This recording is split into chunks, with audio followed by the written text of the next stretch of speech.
Sprawdzimy, czy się nam uda połączyć z doktorem już teraz Alessandro Volpato. Chyba tak. Good morning, everybody. Sorry for not being there. Hello. Salve Alessandro. Good morning, buongiorno. Buongiorno. We will be speaking in English so that all our colleagues will understand what we are basically saying. I just introduced you to our colleagues, so in a minute will be a beginning with your contribution. We'll just have to sort some technical things. But Okay. So far it seems like we are prepared. So, dear Alessandro, you may commence your contribution. Can I start? Yes. Okay. Thank you very much. Sorry again for not being there, but there are problems with the travels in this period. So I hope next time. Okay. So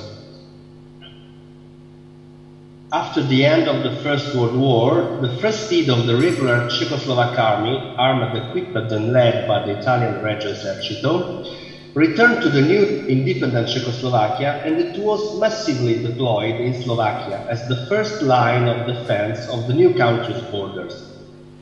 Through an analysis of the large amount of documents available at the Italian Army Military Archive in Rome and of the Italian diplomatic documents, it's possible to define the most controversial issue concerning the struggle for Slovakia and the Czechoslovak-Hungarian border dispute, culminated in an armed conflict between these two countries. These documents allow us to focus both the military and political diplomatic aspects of the issue. The conflict was the outcome of the tense atmosphere in a very complicated and multi-ethnic environment, resulting in all sorts of animosity and in a spiral of revenge and violence. And it occurred within a framework characterized by the difficulties encountered by the new Czechoslovak institutions in managing the sensitivity of the situation, by the struggle between France and Italy for influence and hegemony on Czechoslovakia, with the final ousting of the Italian mission, by the political situation in Hungary, and by the intricate political game at the Conference of Peace. All amongst the context of a very uncertain European situation and open to a wide range of scenarios for the near future. Here, with the time at our disposition, we could deepen almost only the military aspects of the question, nonetheless quite interesting. General Piccione's personal fund in the Italian Army Military Archive is a very important source for every study concerning the Italian mission in Slovakia in 1918-1919. It contains papers and documents from both military and diplomatic sources regarding the mission, as well as a close correspondence with its officers, the Italian and Czechoslovak governments, the Italian Armed Force High Command, local authorities, the Italian diplomatic mission in Prague, and more. It also includes several press articles, whereas the general report of the mission, written by General Piccione, is included in another fund of the same archive.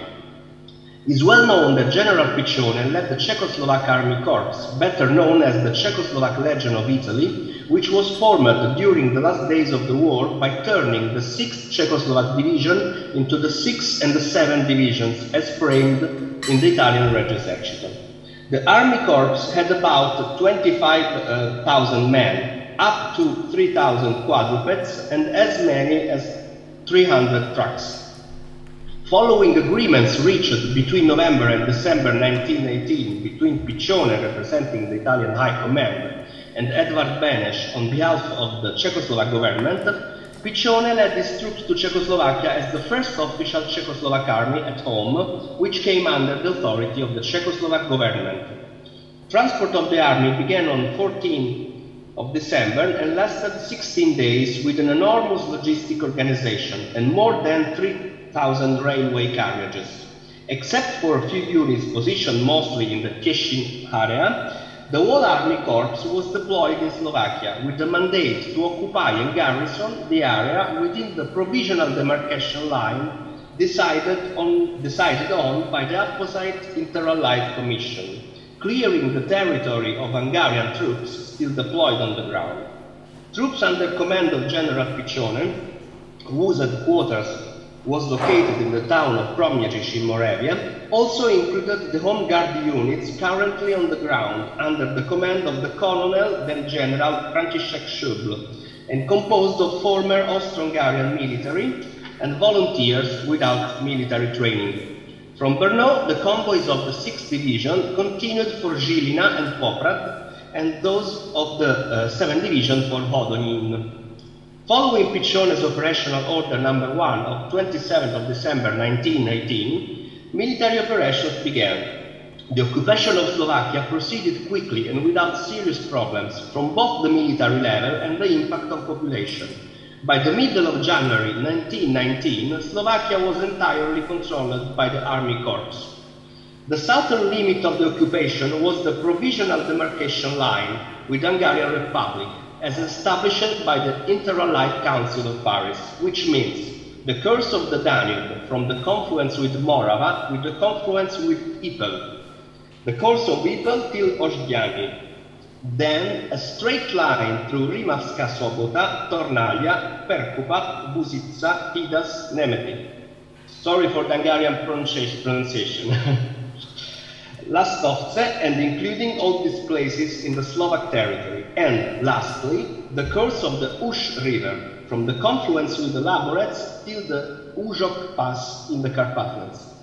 The length of the front to attack was approximately 500 kilometers. Piccione chose to concentrate the 6th and the 7th Division in two central areas respect to the front, and then, together with the troops under Colonel Schöbl, to attack the main targets. In detail, the 6th Division was concentrated in the Poprad-Dobšina-Levoča area, while the 7th Division was concentrated in the Hodonín area, with a reserve unit deployed and at disposition in trenching. The two divisions had the task to occupy, with the precise instructions to do it as much as possible in an unbloody manner. All the Slovak territory till the demarcation line, and the first target to reach by the 7th Division was Pressburg, Bratislava. The 7th Division had to occupy the stretch of the front between the confluence of the river Morava in the Danube and Lucenets on the Ipel included, while the 6th Division had to occupy the stretch of the front between Lucenets and the Uzhok Pass on the Carpathians. The railway line Zvolen-Lucenets was the limit between the two divisions. In the meanwhile, the Schöbl group had to occupy the railway line Žilina-Košice, the city of Košice and the remaining places of the Slovak hinterland, in this way completing the liberation of the territory. Košice was occupied on 29 of December by the Schöbl troops. He had received a precise order in this regard, because a Hungarian strong resistance was expected in the western part of Slovakia for defending Pressburg and other important places on the left bank of the Danube, removing troops from the eastern Slovakia. On the 30th of December 1918, the 7th Division moved towards Pressburg, and on the 1st of January 1919, after some fights, including hand-to-hand fights, the 33rd Regiment, under command of Colonel Ricardo Barrega, entered Pressburg, capturing the Hungarian garrison. The operation had cost 19 deaths, 75 wounded, and 11 missing in action. During the following days were occupied by the 7th Division and by the units of Colonel Schöbl the other main places under the plan, Nove Zamki, Parkan, Shahi, and Lucenets. All of these occupied no later than 9th of January. Therefore, in about 10 days, the whole western Slovakia, or at least the main centers, were occupied by the legionaries and by the Schöbl troops. In the meanwhile, on 8th of January, the 6th Division, after completing the concentration of the troops and having left as a reserve in Trenchin the 35th Regiment, together with the heavy howitzer group, moved towards the already Košice. from already occupied Košice, from which the columns had the aim to move towards the demarcation line. The mountainous zone didn't help to reach the goal, and moreover, the territory was also full of irregular armed bands and of isolated Hungarian units. 3 columns moved respectively from left to right towards Rimavska Sobota, Barca and Koksomizent, and Michalovce in direct direction of Uzhhorod. On 16 January 1919, the demarcation line was reached without encountering enemy resistance. In the meantime, some Schobel units completed the occupation of the northern Slovakia, occupying Orlov, Jablunka and Zazriva. After completing the occupation, the Slovak territory was divided as follows. The 6th and the 7th Division were deployed along the demarcation line and immediately behind. The Schobel troops were deployed on the back. At the same time, measures were taken as regards censorship, disarming of the militias and of the population, railway lines protection, and maintenance of the public order. Everything at that moment without big problems. Nonetheless, there was a serious problem, in particular as concerns the stretch of the front of the Ypres course.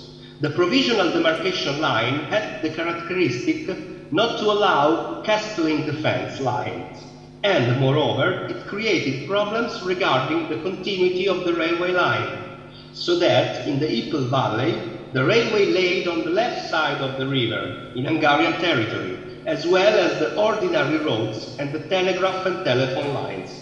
So, Piccione decided, with the approval of the Czechoslovak government, to occupy the railway line from Luchenets to Shahy. The operation began on 15 of January 1919 with the use of 2 battalions of the 34th Regiment and ended the following day without encountering resistance. Nonetheless, the protests of the Hungarian command led Bela Karoli to appeal to the Inter-Allied Council of Paris. In the meantime, the Hungarians counterattacked in that area on 24th of January, forcing the garrisons to retire on the right bank of the Ypres, with the capture of a big amount of military. Finally, on the 3rd of January, the Czechoslovak Ministry of National Defense Klofach communicated to Piccione that the Inter-Allied Council had ordered to make retire the Czechoslovak troops on the old demarcation line on the Ypres. The line was at the same time confirmed. This happened just while Piccione was completing his plans for a counter-offensive in the area. On the 20th of March 1919, the Czechoslovak Ministry of National Defense released the order with which, from 25 of March, the Slovak territory should have been divided in 2 sectors. The western one, including the whole territory west of the Bodrog River, under Piccione's command. The eastern one, including the territory east of the Bodrog, under command of the French General Hennock of the French military mission. Nonetheless, following the violent protests of the Italian authorities, on 18th of April 1919, an agreement was signed among Italian, French and Czechoslovak authorities. In this agreement was clear the intent to give a formal dignity to the ousting of the Italian military mission. In accordance with agreements that were the result of the mediation work of Milan Rastislav Stefanik, shortly before his tragic death, General Piccione took again command of all the troops operating on the ground until 31st of May 1919. Namely the day of the formal conclusion of the Italian military mission. Nevertheless, only on the 14th of May, the full reintegration in command of General Piccione was formalized by the Ministry of National Defense.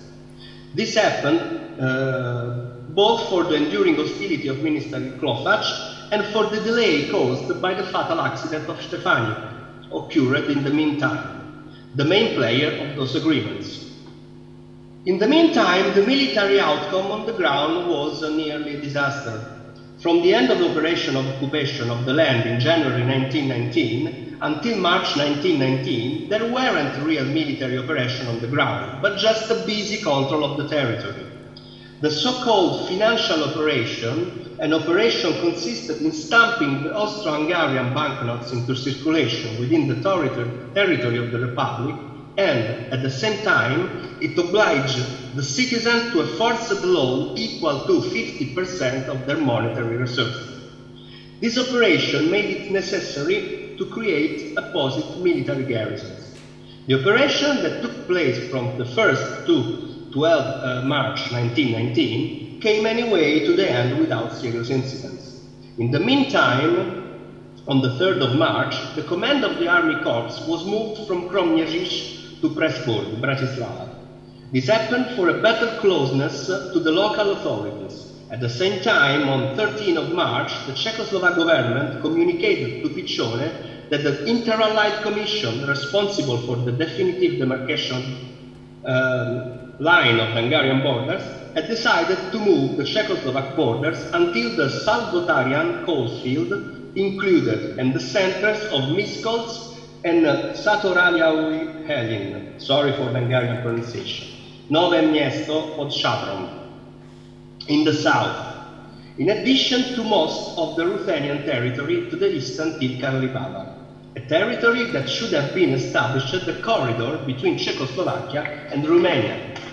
Nonetheless, the simultaneous revolution in Hungary, with the fall of the Károlyi government and the rise to power of Béla Kun in the same period, induced the government of Prague to postpone for the moment the planned occupation. Moreover, on the 20th of March, the Ministry of National Defense issued an order about the division of responsibilities on the ground, then revoked on 14th of May.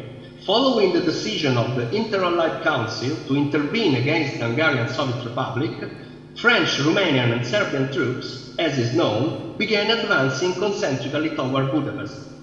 Faced with this situation, the Hungarian Republic's troops deployed on the Slovak borders retreated in direction of Budapest for defending the capital city, in this way leaving the Hungarian-Slovak border unprotected. As a result of this, the Czechoslovak government ordered the troops of Piccione and Hanok to move without hesitation towards the new demarcation line, getting in touch with the Romanians. The troops of General Hanok advanced on the 28th of April, but although the territory was free from enemy troops, the advance was slow, stopping almost immediately after getting in touch with the Romanian troops that, in the meantime, had moved forward to the north, invading also the Ruthenian territory assigned to Czechoslovakia. Simultaneously, the 6th Division started to advance on 5 columns in direction of Miskolc and the Szatoraliai-Helin, the main centers of the territory to occupy. After some enemy resistance of variable intensity, the troops of the 6th Division occupied also Mihaly, Salona and the strategic Banreve railway junction, taking prisoners and rolling stock. During the following days, the resistance of the enemy troops grew up, so that the advance of the 6th Division slowed down. Notwithstanding all, the 6th Division was able to occupy Szatoraliai-Helin and Putnok on the 30th of May, and on the 1st of June occupied Bały Santo, Edeleni, Boldva and Sajo St. Peter, where the Hungarians had tried to create a barrage in direction of Miskolc, where the legionary troops entered the next day. The rolling stock captured was huge: 52 locomotives, 1 armored train, several railroad cars, in addition 700 quintals of tobacco and 400 timber railroad cars. Moreover, about 800 prisoners were captured. The losses were insignificant. In the meantime, on the 1st of June, the 2nd Brigade of the National Troops of Schuble began to converge on 3 columns from Rimavska Sobota, Lucenec and Vilke in direction of the mineral center of Salgotarian, the core of the enemy defense. Simultaneously, Béla Kun, taking advantage from the slowness of the Romanian troops' movements that were worried for the riots in Bessarabia, was able, thanks to an appeal, to reunite the army under command of the ousted former Austro-Hungarian officers, by relying on the national feeling in a moment in which the country was invaded. This renewed cohesion allowed the Hungarian army to make retreat the national troops of the 2nd Brigade, advancing towards Salgótarja. These troops retreated until the starting line on 11th to 12th of May. Considering the serious situation, General Piccione, on 12th of May, gave the command of the sector to Marshal Wojciech Letowski, commander of the new format 4th Division, made of national militias too. In addition, he also gave him the command of the 4th Brigade of National Troops, and moreover, 6 battalions and 2 artillery batteries of the 6th Division under command of Italian Colonel Angiono. At the same time, Piccione went to Luchenets to personally realize which was the overall framework of the sector and directly relate to Letowski. The aim was to make him resume the advance as soon as he would have received reinforcements. In the meantime, Piccione asked Minister for Slovakia Schrobar to request the Romanian command to resume the advance from their position on the Tisa River, even in a demonstrative way, for easing the pressure on the Czechoslovak units and allowing in this way the troops under command of Letowski to make Salgótarja fall with the surrounding maneuver. The units under command of Colonel Angiono strongly moved on 18th of May in the morning, but they didn't receive the necessary support of other columns under command of Marshal Letowski. Those columns advanced slowly so that, after being attacked in the flank from the Hungarians, the Angiono's troops were forced to retreat for avoiding to be cut off. In the meantime, the Hungarians had occupied on 20th of May Miskolc. On the 6th Division front, do I have 5 minutes at disposition also, or not? You have still 2 minutes left. You have still 2 minutes left, so okay. You can continue. Okay, thank you. In the meantime, the Hungarians had occupied on 20 May Miskolc on the 6th Division front, so that Letowski, probably overcautious, retreated until the old demarcation line on the 23rd of May. The occupation of Miskolc was without any doubt favored by the order of Ministry of National Defense, absolutely not to trespass the demarcation line. It allowed the Hungarians to concentrate about 40,000 military in that area, supported by a big amount of artillery and machine guns. The massive attack forced the legionary units to retreat. They were made of the 32nd Regiment, 2 companies of the 31st, 2 companies of the 35, and 2 other divisional machine guns companies, all of them under command of General Zincone. The retreat was directed to Sajo-Szentpéter. Nonetheless, a counterattack was immediately organized. It took place on the 23rd of May, but the simultaneous fall of the Romanian front line forced the Czechoslovak units to retreat once again. As regards the 7th Division, this unit had received the order to take part at the operation for the occupation of the new demarcation line, occupying the northern bank of the Danube at the confluence of the Ivel River nearby Vevetze. It should have taken place as soon as the Hungarians had begun to retreat, but it didn't happen, so this part of the operation couldn't take place. The Hungarians attacked on 3rd of May 1919, being able to occupy several centers on the right bank of the river and moving in the shy area until Tomba and Semeredi. At the same time, the city of Parkan, in the meantime abandoned by the Czechoslovaks, fell too, but in this case the city was occupied again the same evening by the reinforcements sent by the divisional command. Simultaneously, the Hungarians attacked again, the same 30th of May, the Ivel line, breaking it in several points and occupying Luchenets, while the Czechoslovak units retreated in the north. Letowski again ordered the retreat of all his troops on a line about 50 kilometers backwards. The retreat of the Luchenets group created a hole on the left side of the 7th Division that was forced to make retreat its left wing on a new line nearby the river Rhone for connecting with the 2nd Brigade of National Militias. Just 1 minute if possible. Well, okay, go on. So if it will be just 1 minute, go on. Okay, I'm really sorry. I try to finish in 1 minute. Thank you very much. Meanwhile, at the midnight of 31st of May 1919, the command of the 7th Division was taken by Colonel Kuffer and the entire command of the Western Slovakia by General Mittelhauser, both from the French military mission. In the same 30th of May, A new violent attack was launched by the Hungarians against the 6th Division that ordered to retreat between 30 and 31st of May. This happened considering the preponderance of the enemy troops, the troops of the Luchanist group, led by Marshal Letowski, the unreliability of the incoming reinforcement, few, badly trained and poorly armored, and the lack of supplies for artillery. On 31st of May in the evening, the command of the 6th Division was taken by the French General Chabot, in this way completing the transfer of power from the Italian military mission led by Piccione to the French military mission led by General Maurice Pellet. At that time, the 6th Division held the line Tornalia, Sendro, Lac, Magash. As regards the following operations, under French command, things didn't go better, with the loss of Košice and Prešov on 6th and 10th of June 1919 respectively. The troops under command of General Mitterhauser were able to reduce the Hungarian pressure on Komarno and Nitra, warding off the threat against Pressburg, but the troops under Renault, on the contrary, were forced to retreat nearly until the Polish border. More than the half of Slovakia was at the time lost. In such a situation, General Pellet urged the Czechoslovak government to ask an armistice. There was an advice General Piccione gave him before the transfer of power. The armistice entered into force on 24th of June, and the hostility definitively ceased, all in favor of the Czechoslovaks and of the future integrity of their assigned territory. Just a last consideration, the general report of the mission, written by General Piccione, wasn't published by the Italian High Command because the Italian High Command didn't want to show a military failure, because Piccione wrote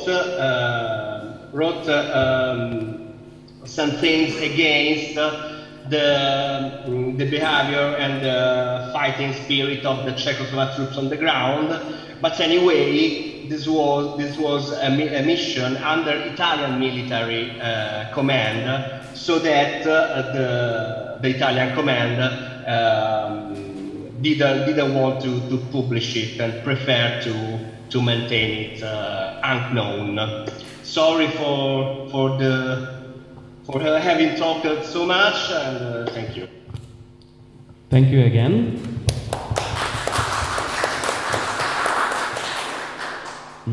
Thank you again for your very interesting contribution, and as I put it, with your contribution kind of completed the Visegrad 4, because we spoke about the mothers of Czechoslovakia, about Poland. We will be speaking about borders of Hungary, and we spoke also about Slovakia. So thank you for this Slovak contribution, even though you are from Italy, from Rome. You are online, so please just stay a little bit at the Zoom. I will just in general say in Polish what were you speaking about, and then we will proceed with the discussion. Okay, thank you very much. Thank you very much. Drodzy, szanowni Państwo, dr Alessandro Volpato właśnie mówił o Legionu Czechosłowackim z terenu Włoch, który się już w grudniu 1918 roku przeniósł do nowie powstałej Czechosłowacji i praktycznie wprost był wysłany na wschód, i więc na tereny Słowacji, żeby tam po prostu zaistnić suwerenność państwową Czechosłowacji. I do tego dotyczył właśnie referat Alessandra, który mówi o szczegółach tych wydarzeń i akcji, które przeprowadzili legiony czechosłowackie z Włoch na terenach Słowacji.